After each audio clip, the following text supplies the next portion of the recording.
sorry I'm not talking on camera. And for being gone so long again. My computer's been either attacked by Deceptive glitches or Kermsies, one or two. When I was editing this tutorial, it would glitch the video card. But here it is, how to make masks like me. Enjoy! Also, yes, I'm rewind today. Before editing, I had over 3 hours of footage, which excludes any wait times for drawing, and steps that need showing again on the second piece of the mask. Hello my lovely readers and subscribers, sorry I've been gone for so long, but I am back now and I'll be updating again shortly. Today I'll be showing you how to make a mask similar to the one that I'm wearing right now. What you'll need is 2 full white face masks, your paint palette, which is all acrylic paint, black for your base, and a mix of metallic colors that you like to use. I use Dazzling Metallic for my acrylic paint, 2 sponge paint brushes, 2 cups, 1 to hold water and 1 to hold your paintbrushes in between uses, a pair of glasses that you're comfortable with wearing, an awl to punch holes in the mask, an old snack food lid, a plastic knife or a paint palette knife, black felt, glue like hot glue or tack glue, an X-Acto blade, a pencil and paper to design your mask, and wire to hold your glasses to your mask. So to start out with, you have to design a mask. Now I decided to do something different and go with a butterfly themed mask, which I think would look cool with some colors. Trace the mask and then put your design on it to get a perfect fit. Me being a goofball, forgot that the mask would be larger than the actual pattern, so I cut it in half and did freehand style. After getting the pattern on there, you want to poke as many holes as you can into the mask, smaller the better. This makes it easier later on to cut the mask. Here you can see me doing it close up. Now, it's a good idea to try and get the holes as small as possible, so that way you have less work to do later. No, I just made a giant hole there. Yeah, that happened because my brothers decided to distract me when I was making the mask. They were doing their own masks alongside me and happened to ask a question at that point. So of course I get distracted and make a giant hole in my mask, which is not what I wanted. And as you can see, this process is very tedious. But once it's done, you'll be thankful for it because, as I said, it'll make the kind of mask easier.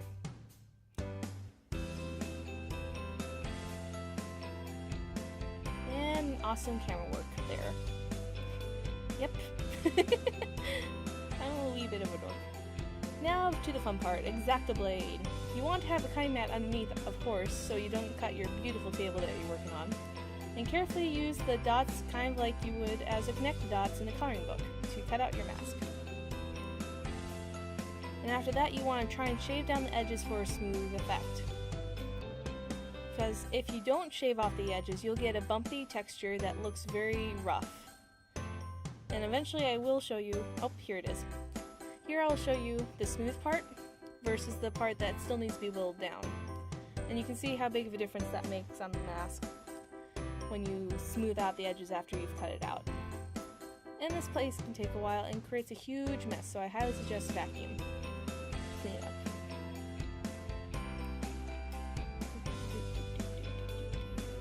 And now onto the gluing.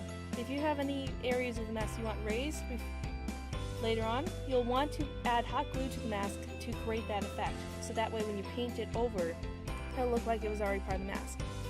Now the first step is to paint all the areas of the mask that are going to be seen with black paint. Now this first layer is not very good and you can see white cracks here, so you want to do 2 more layers to hide the white underneath the black. So of course that's what I'm going to do. Add 2 more layers of black paint to completely hide the white, which takes a while after between drawings. About a half hour I would say. Now on to the fun colors. For the bronze metallic, I got a variety of bronzish colors and mixed them all together. With a sponge brush, I dabbed it out till the point it was a dry brush and then just started dabbing in random places, making crosses and straight lines and patterns to get the metallic effect. For the butterfly part of the mask, I lined the blue paint, green, and gold in a line and dry brush dab as well. I kept the lines in the same direction so that way they wouldn't blend together to create the effect of the butterfly's wing iridescing into different colors. Now that the masks are completely dry, you can begin to work on finishing touches of the mask. But first, let's see how they turned out with paint. Very shiny, and I really enjoy the effect that this paint had on the butterfly wings. I really like the blonde's look on this mask, but now time to get down to the fun part, aligning your mask to the glasses that you're going to be wearing underneath it. Taking a pencil, I mark out the areas of the mask that I want the glasses to be tied down to.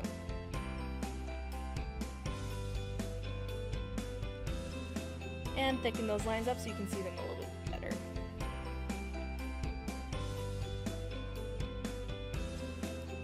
Once marked, you'll want to grab a piece of wire and cut it a little bit closer to the size that your final product is going to be. These wires are going to hold the glasses in place. A little dab of hot glue, push the wire in, and then add a little bit more hot glue for support, and let that dry. You do this for the other two pieces of the wire. Now the wire I'm using is an old electrical wire that was used to hold together wires for charging my computer, so the old cables that they come with.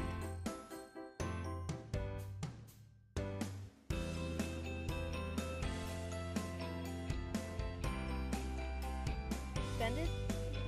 After the glue is dried, bending it, which you can't see because I moved it off camera by accident. But you want to bend it around to see how well it works. Then you tie the glasses on to see how much wire you can snip off, so that way they don't poke your face when you're wearing the mask. And to see if the glasses are aligned properly. You should be able to tell straight on ahead that there's glasses underneath the mask, or there's a hole. Cut the wire so that way it doesn't poke you in the face later on.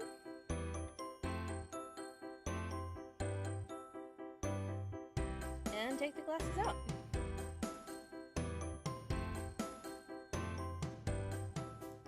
Now here comes the black felt.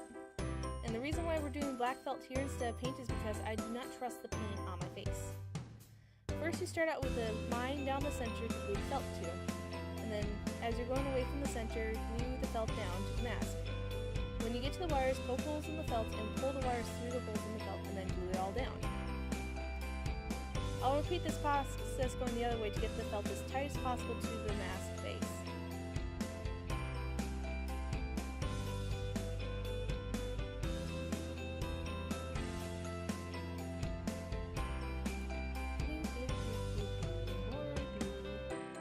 And a lot of fiddling. This process doesn't take long, but it took longer than I expected. I thought I'd be filming like a 5-minute piece, and this turned into more like a 15-minute piece. Yeah, good thing we have the magic of fast-forwarding.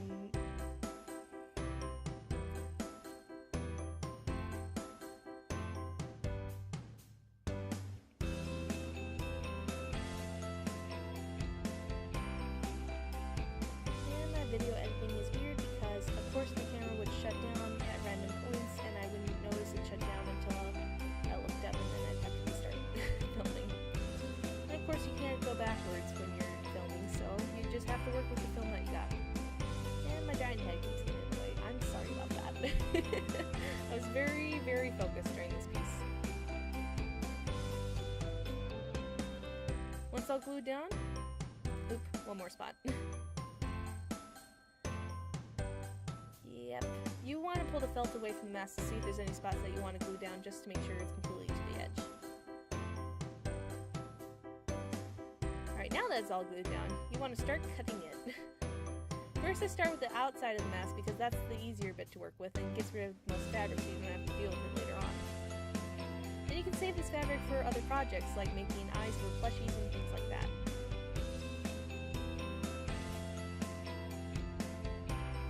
And use it exactly the way that there's little spots that are hard to get because we got glue all outside the mask edge. And if you accidentally rub off the paint of your mask, just grab a little bit of the darker bronze metallic and dab it on with a finger, and you'll be good to go and no one can tell. Now once you're done cutting the edges, you want to poke holes where the eyes are and then cut the fabric that is covering your eye sockets. That way you can actually see out of the mask.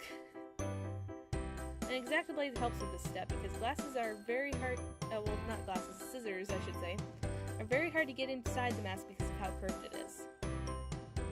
And it's alright if white parts of the mask show up at this step because no one's going to see the background of the mask at this point.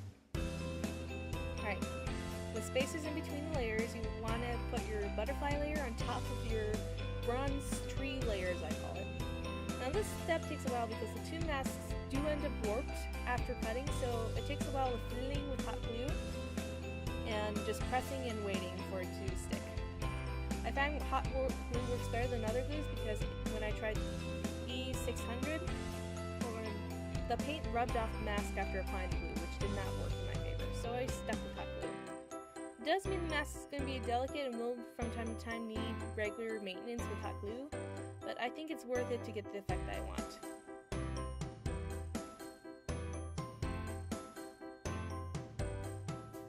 Now the mask is done. And comparing to my old mask, it looks quite a bit smaller. Now, I'm not sure why it turned out to be smaller than my original mask. It might be just the way I cut it. But you can see the different paint effects of the bronze metal versus the metallic colors. So you could make a mask that is like my original mask, but different colors. Now, when I found when wearing my glasses, my masks tend to slip off my face.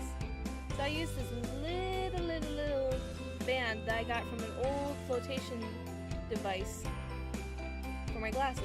The flotation device was designed so if my glasses ever fell off when selling, they would float to the top of the water so I could grab them. I don't have the flotation device attached to it at this point, and I didn't show it in the video because I didn't think of it. Basically, you want to have straps that fit over your glasses comfortably, that don't bug your ears, and that can snap together into the back to help hold them in place. Put your glasses on, and then you might want to clean them because for all you know, you might have gotten fingerprints on your glasses. So yeah guys, that's the end of the video. I hope you enjoyed it as much as I enjoyed making it for you. And you don't have to do the exact same design that I did in the video. You can do whatever pulls at your heartstrings. And also this is fun to do with friends and family, so be sure to invite them when you make your mask. Also, speaking of which, if you make any cool designs, be sure to send me a picture or a link at my DeviantArt page, which you can find on my YouTube homepage. But until then, I'll see you guys later with a new chapter update in a few days' time. Bye, hugs and strength!